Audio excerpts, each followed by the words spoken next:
A i tvoja ideja da ja probam nešto masno je super, samo da nije nešto komplikovano. Nekako kao da sam uvijek želeo da naučim musaku da spremam. Tako da možda bi mogla tu musaku da me natera. Može.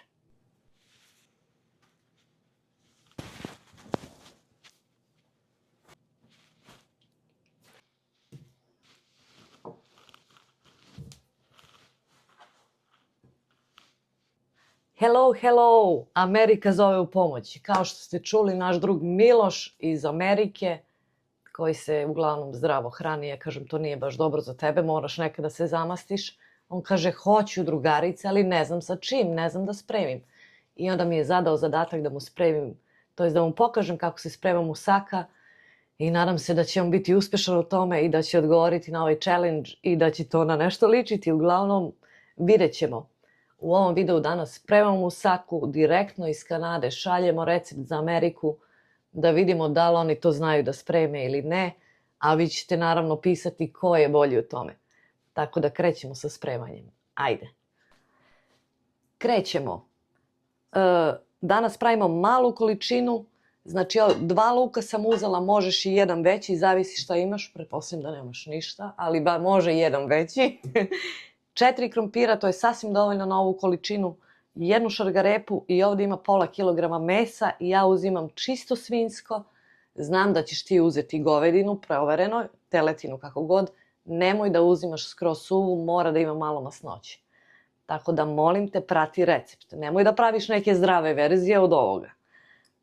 U šerpicu sipam malo ulja, tek da pokrije dno. I stavit ću na šporet, uključit ću na, ja imam znači jačine od 1 do 10, negde možda na 2, 3, čisto da to tako stoji dok mi spremamo luk. Idemo na seckanje luka. Za potrebe ovog videa neću koristiti onu moju mašinu za seckanje luka.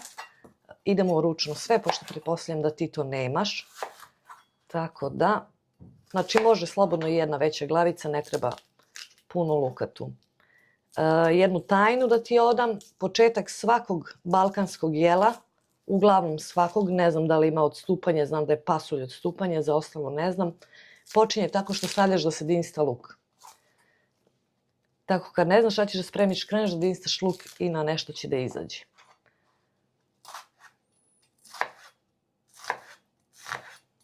Bilo bi dobro što sitnije da ga iseckaš, da se posle ne osjeti. To jest da ga ne vidiš u jelu.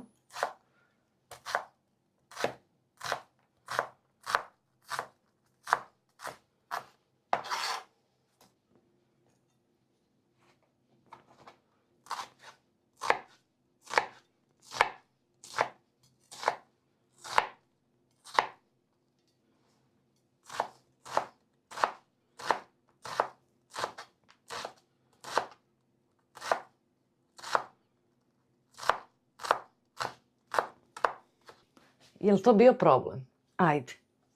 Ma nije ni minut posla. Znači već smo uključili da se polako greje ulje, to je zašto sam rekla na 3. Stavljamo u šerpu i kreće proces dinstanja.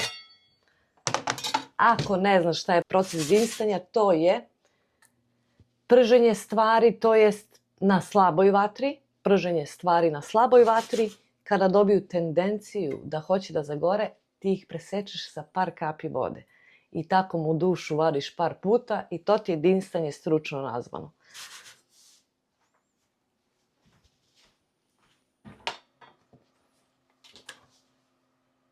Sad ćeš samo da čuješ zvuk kako to kreće. Zvuk je jako bitan. Znači kreće da se prži, najjačiniji je broj 4, ostavljamo za to vreme. Ako nisi stručan i ako ne možeš da radiš 2-3 posla istovremeno, što žene vrlo lako rade, pogotovo kad kuvaju, možeš samo da stojiš tu i da ga dinstaš. Ja ću umeđu vremenu da očistim šargarepu, imam ljuštilicu.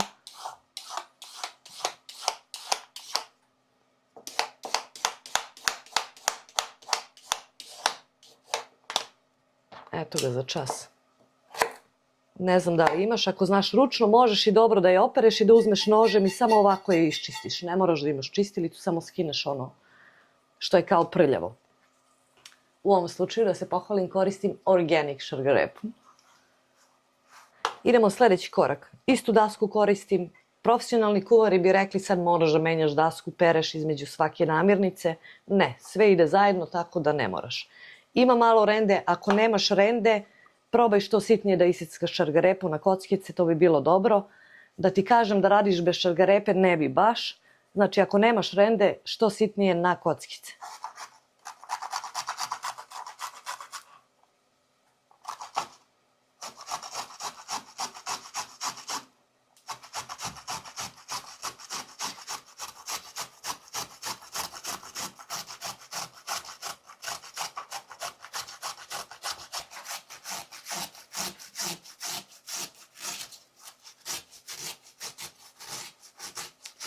Prva greška koju sam napravila je što sam isekla onaj gornji deo i bacila. Trebala sam da ga ostavim da bi imala da držim za njega, da što više iskoristim potencijal ove šargarepe.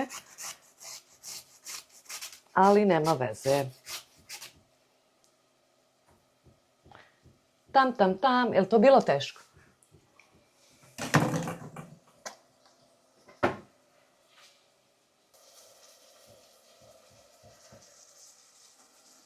To ti je proces dinstanja, znači prži se, ne smeš da zapustiš, moraš da slušaš non stop. Kad krene da ostaje bez... Ono će imati uvek ulja, ali kad osjetiš po zvuku i vidiš da krene to baš da se prži, malo ga presečeš samo sa malo vode. Toliko. I ja obično kada dinstam dodajem toplu vodu, možda čak i vruću, jer ne volim ovo što je vruće unutra da se preseče sa hladnom vodom i onda se stvrdne. I znači ovaj postupak ćemo ponoviti možda još jednom ili dva put i onda idemo dalje na spremanje.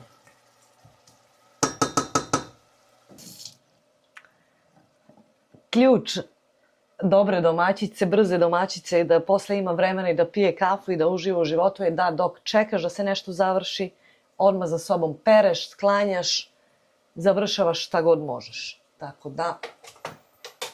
I posle imaš manje posla, jedeš i možeš da legneš da odmoriš kad se najedeš dobro. Ne moraš da pereš sve ono što je ostalo za tobom.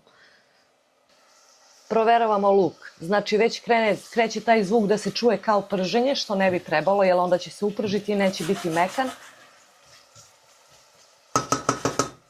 Opet ćemo mi njega da presečemo sa samo malo vodice. Samo malo. I čuješ kako se odmah menja zvuk iz prženja kao kuvanje, to neko dinstanje.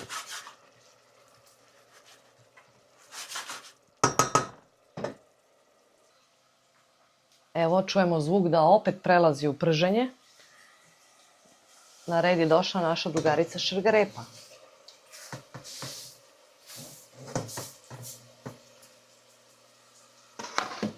Neću do kraja da skidam, napravit ću mes.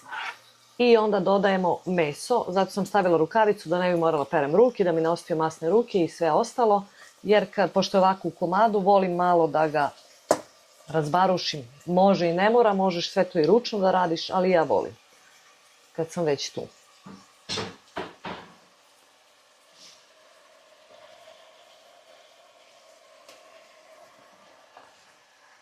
Mogao si još jednom da ponoviš ovo i sa vodom i sa lukom da se dinsta, ali neću da maltretiram ni tebe, ni luk. Mislim da je ovo 2 puta sasvim dovoljno.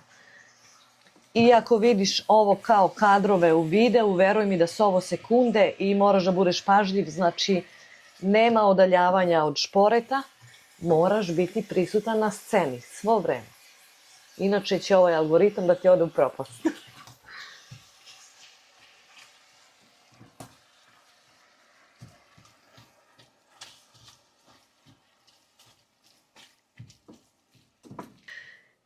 Meso smo stavili, promešali, ista temperatura ostaje na 4 od 10, za to vreme mi imamo posla, nema sedenja. Imamo 4 krompira, idemo da ih oljuštimo.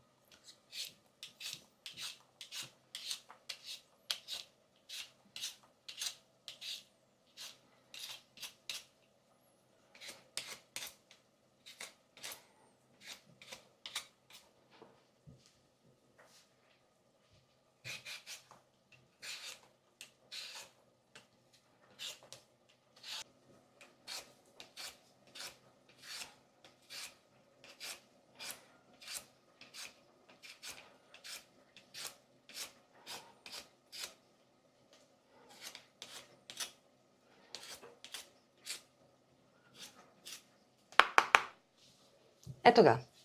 Je li to bio problem? Krompir smo oprali, obavezno mora da se opere kad ga oljuštiš. Ima još jedna caka, reći ću ti, ali ne smemo da zaboravimo na meso, moramo da proverimo dokle je stiglo. Znači vidiš, meso već pušta njegovu masnoću. Luk se vidi, prisutan je, ali u daljem radu će on biti, svakako se neće osjećati. Probamo što više da meso razbijemo, da nema grudvice. Ja imam tu jednu alatku koju ću ti pokazati. Verovatno i ti nemaš, ali eto, potrudi se, možeš i viljuškom. Ako ti ne smetaju grudvice, nije ništa strašno. Da ostane recimo ovako, kao komadić. Ako ti ne smeta, ništa nije strašno. Ja ne volim, volim da to bude kako ja volim, jer ja imam svojih problema.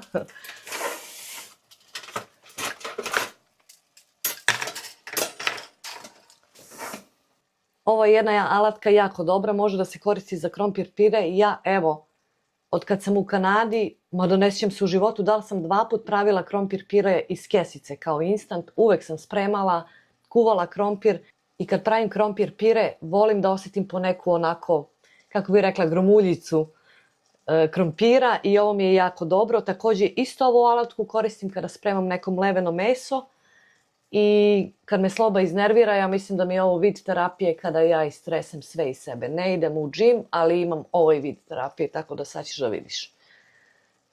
Prvo kreneš ovako nežno da to radiš i onda se setiš svega u životu što ti se desilo, ko te iznervirao taj dan i onda kreneš ovako. Ti nemoj mnogo jako, bojim se slomit ćeš ravnu ploču na šporetu, ali ja tako i onda se setim ko me iznervirao, ko mi šta rekao i tako udaram i kao nova se posle stvorim iz kuhinje i izađem u dnevnu sobu kao nova žena. Tako da ko kaže da mi žene nemamo džim?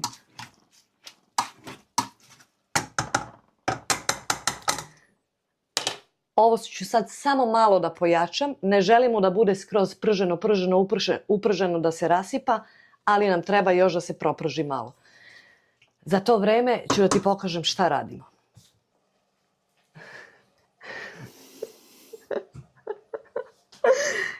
Znači, krompir je mnogo dobra stvar, a mnogo zeznuta. Kada ga oljuštiš, ne sme da stoji kao na vazduhu dugo, jer krene da crni. Druga stvar što se tiče krompira je njegova loša osobina, to ću ti kažem kasnije. Oljuštili smo znači krompir, meso smo pregledali, zadovoljni smo za sada, neće da izgori, ima vode, ima ulja. Kako ja obično, kad pravim usaku, ja sam pravila sa ovim. I onda pravim tako tanke, ali to nemam živaca sad za to jer mi treba duže vremena. Pa ćemo lepo da se vratimo klasično na stari kuhinski nož i da se trudimo da što tanje sečemo ove, kako se zovu, ploškice. Znači što tanje možeš, bilo bi bolje.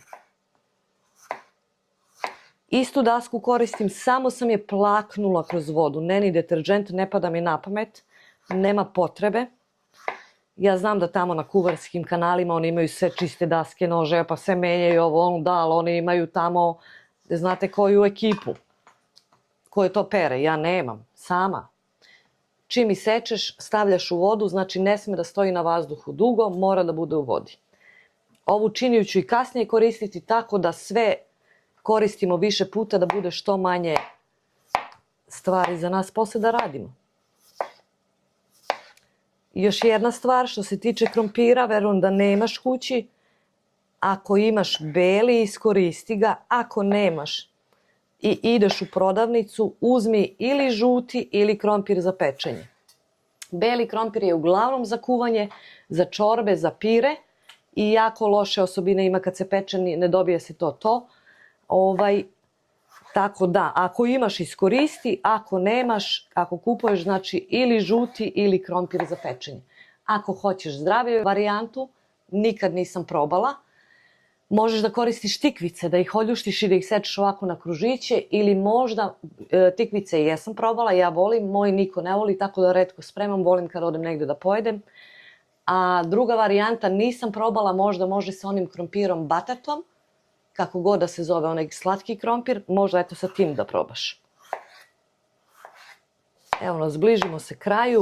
Ovo su stvarno minuti, nema tu stvarno ništa nije da ima posla kako ide. Ja kad dođem do pola krompira, da se ne bi mučila, ja ga okrenem ovako i krenem svoju priču dalje.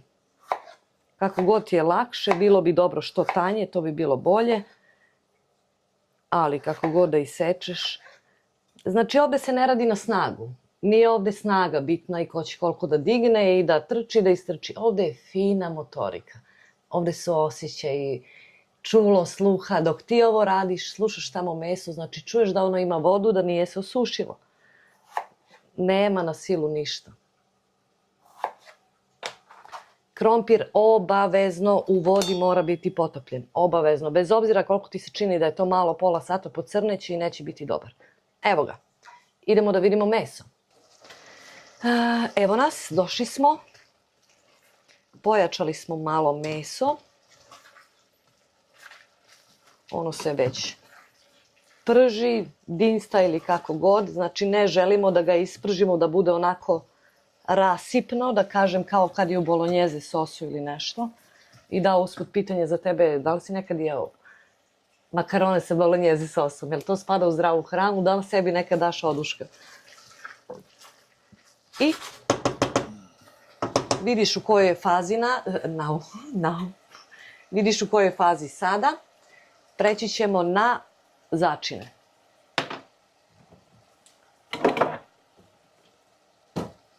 Ne znam šta imaš od začina, verovatno će ti ovo prosto jelo možda iziskivati od tebe da odeš u shopping, neki malo veći, da kupiš sve što ti fali, ali ne može drugačije. Vegeta možeš samo so da koristiš, ja koristim vegetu, sipom otprilike, recimo da je to jedna ravna supena kašika za sada. Ako nemaš vegete, ok. Aleva paprika, imam dimljenu. Ako nemaš dimljenu, ok je, ali običnu bar alevu papriku, ima to da se kupi i američka, piše baš paprika na onom odeljenju gdje su začini. I nje dodaš. Onako. Tako. Ne znam mere. Recimo malu kašičicu, onu, kafenu.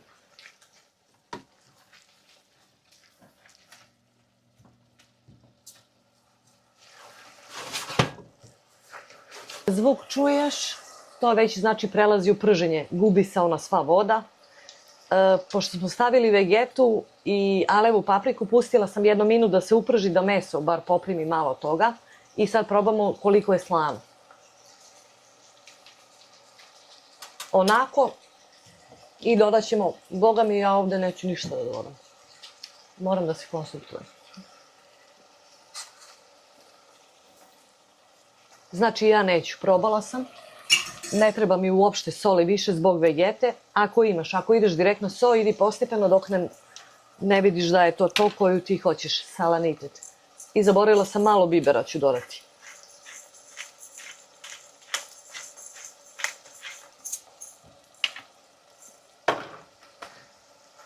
Čuješ zvuk, znači ovo sad prelazi, moram ovako da bi se čulo na mikrofonu, prelazi već u prženje.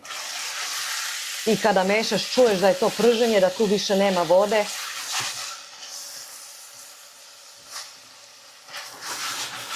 Tu je taj proces gotov. Ne želimo meso da se preprži, da se rasipa, treba nam bar malo da bude onako, da kažemo, vlažno i da zadrži to svoje. Znači nećemo da ga isušimo. Bilo bi dobro, opet napominjem, da nađeš neko malo masnije meso, nemoj da uzimaš ono total lean, jer nije baš dobro, bar po meni. A idemo sad na sljedeći korak. Evo nas, meso je znači gotovo, sklonili smo sringle, imamo ovaj krompir u vodi, samo ćemo da ga ocedimo. Ništa se ne moraš da ga sušiš, da ovo, da ono. Eto, tako, ništa se znači ne opterećuje. U ovoj čini ću i da spremam u saku, malu količinu spremam i tebi bi preporučila, reći ću ti zašto. Ja sam glupa, oprala svo suđe, mogla sam da iskoristim neki prljavi tanjir da ovo uradim, ali nema veze. Žuri Milica da pere. Znači ovdje nema menjanja tanjira, nema za svaku namirnicu posebno. Imamo činiju, sad ću ti pokažem šta ćeš da uradiš.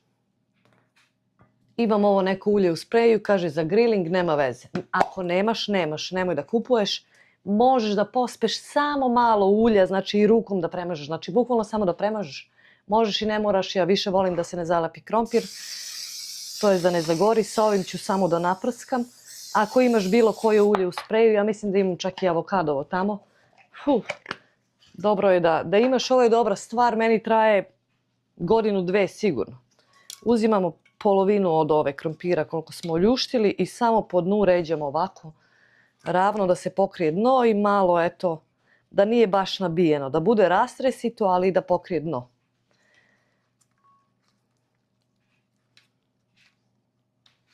Ja sam možda čak i preterala sa ova 4 krompira, ali eto. To je to. Može da ide i više. Meni je ovo skroz ok. Dno je pokriveno. Uzimam šerpu s mesom. Valjda će mi stati sve ovde. Nisam nikad spremala na ovako malu količinu. Ova količina bi nama bila tačno knap za ručak, za naš četvor. Možda čak i da zafali. Da Sloba manje pojede. Pa to je u stvari dobro razmišljanje. Sipaš meso, nemoj ga nabijati. Samo ovako ga rasporediš da svuda ide. I onda odozgo ređamo ostalu količinu krompira. Još jednom ti napominjem, ne znam da li si mislio na ovu musaku. Ovo je generalno kako se pravi kod nas u narodu, ali ovo nije originalna grčka musaka. Ja sam je jela više puta, davala i šansu, ali jednostavno mi ne leži. Jer njima ide plavi patliđan, ide ne znam ni ja šta je ono unutra. I krompir i neka još vrsta nečega, kao da je neko testo, ne znam šta je, iskreno ne znam. Možda Makedonci koji nas gledaju, oni znaju. I imaju neki začin koji ja ne mogu nikako da podnesem. Evo, ovo je cijela priča, znači ovaj tanjir ću samo da prospijem višak vode, ne perem ništa, znači ovdje danas nema pranja ništa. Ovaj deo koji ću sada uradim je mene moja majka učila da radim na pola pečenja. Ja sam našla da meni više odgovara ovako. Za ovaj deo nam treba šta? Jedno jaje, može belo, može žuto, ako ima jaje u Americi. Zaboravila sam kažem, ako nema jaja, ne znam šta ti kažem. Onda si gotov. Jaje. Bilo bi dobro ako imaš neki jogurt, čvrsti, tečni, nije bitno pavlaka za kuvanje, šta god, samo da je malo masniji od mleka. Možda jednu kašiku, ovako i po.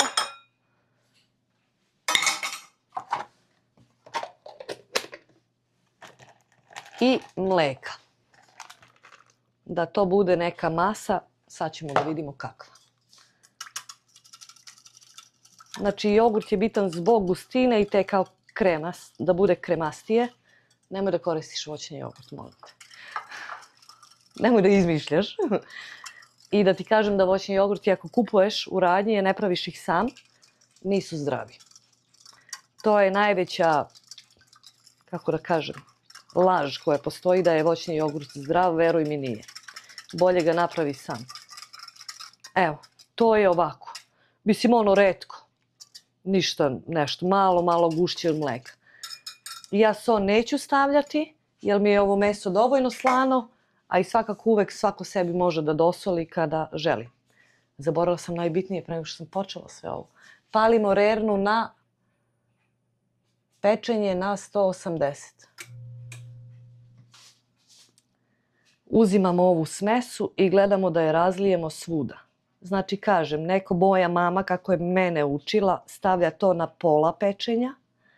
Ja uvek volim da stavim na početku. Eto. To je to. Ništa se ne skiraj što se ovako vidi gore, to je sve super. Šta ja još radim? Uzimam aluminijumsku foliju. Znači, meso je već termički obrađeno, ono može da se jede. Jedino što treba da se ispeče je krompir. Donji krompir će jako brzo da se ispeče i da bude mekan zato što će sav soft da ode dole. Meni je problematičan gornji. I uvek mi drugačije ispadne musaka. Zato ja recimo za prvih možda 20 minuta, 30 pečenja koristim foliju da bi se on bar malo ukuvao, da sva isparenja ostanu unutra i da se krompir ukuva. I onda posle toga skidam foliju jer za tih 20 minuta ovaj tanko sečeni krompir je već obrađen termički na bezbednoj temperaturi i bezbedan za jelo. Posle toga samo skidamo foliju da se zapeče. Tako da idemo u rernu na jedno 20-25 minuta, pošto je nisam uključila ranije, bit će oko 25 minuta, možda pratit ćemo svakako. I idemo dalje. Evo, prošlo je nekih 20 minuta. Sad ću da izvadim iz rerne, da vidimo kako to izgleda i da li je spremno da se folija skida.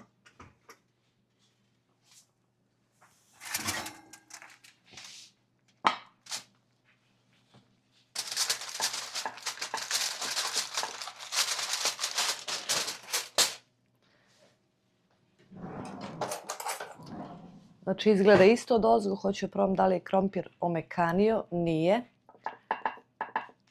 Znači, još malo ćemo.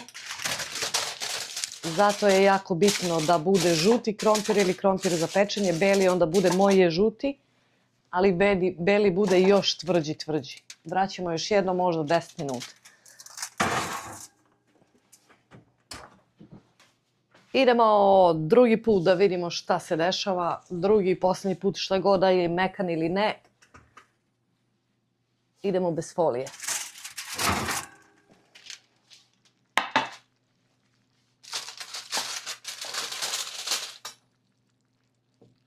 Nije baš omekšao, ali to je to. Znači neće ni omekšati ako nije do sad.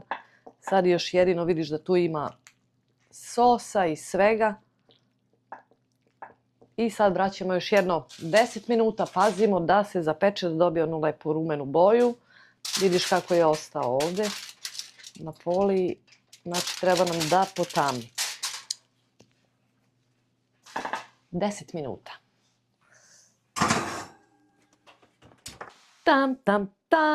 Mislim da smo gotovi, da je to sve u fullu završeno. Vadimo, ugasila sam rernu. Mogu ti reći da mi se ovaj ishod sviđa. Moram krpu da stavim jer imam ocijaj od ovog ringa. Uvek mi ispadne drugačije ovaj gornji krompir. Sad je ispao super. Jeste malo masnije, tako si tražio, ali slušaj ti ovo. Strava. Ono što sam htjela da ti kažem u vezi krompira i musake. Ja je spremam da se jede jedan dan, eventualno možda još sljedeći dan. Zašto? Zato što krompir sam po sebi ne voli podgrevanje i nije dobro da se podgreva, nije ukusno i ne voli, kako bi ti rekla. Ako možeš da spremiš za jedan dan što bi pojeo ili ovako neku malu, ja mislim da ti sam možeš za 2 dana ako bi jeo samo musaku da je pojedeš. Ako ćeš više puta da je podgrevaš, samo da uzmeš deo koji ćeš da pojedeš i onda da ga podgreješ. Jer drugačije ako non stop podgrevaš krompir nije baš dobro. Mi idemo da isečemo ovo da vidimo kako izgleda unutra i da vidimo šta smo uradili.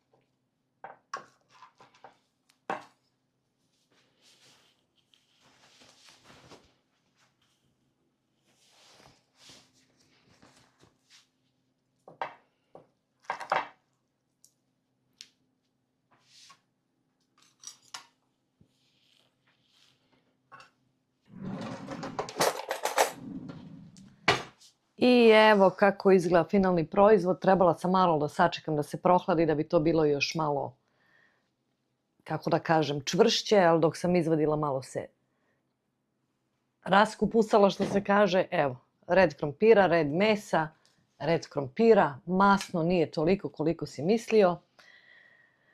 Pa eto, ko voli nek izvoli i neka proba da pravi. Miloše, čekamo tvoju povratnu reakciju, čekamo da imamo kako je tebi ispao recept, da li ti je ovo teško ili nije. Ako nije teško, možemo mi i teže da zadamo. A vi, drugari, molim vas, eto, zapratite Miloša, da mu pokažemo da nije sve u zdravoj hrani, da može malo i masnije da se hrani, a da se bude ovako šlank i da se izgleda dobro.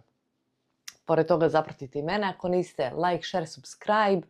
I do nekog novog viđenja, do nekih novih avantura, kuhinskih novih izazova ili ko zna čega još šta nas čeka. Ostajte dobro i vidimo se u sljedećem videu. Ćao! Šta ćao? A ko će da proba ovo? Bravo.